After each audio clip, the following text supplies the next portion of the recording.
এ হচ্ছে আমাদের ছাদের হলুদ। ছাদে হলুদ রোপণ করলে কোনো কষ্ট হয় না, একদম সহজ কাজ, তেমন কিছু লাগেও না। এই হলুদে আমাদের গত বছর প্রায় 5 কেজি, শুকানোর পরে 5 কেজি হয়েছে হলুদ।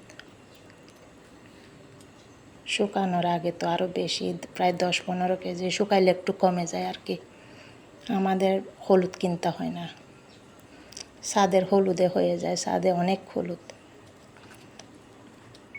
আর বস্তায় দিলেও হয়, এই যে চালের বস্তা, এগুলো আমরা যে 25 কেজি চাল কিনি, এই বস্তাতেও একটা বস্তাতে 1 কেজি করে হয়।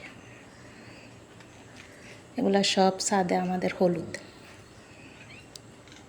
ছাদের অনেক হলুদ। এগুলা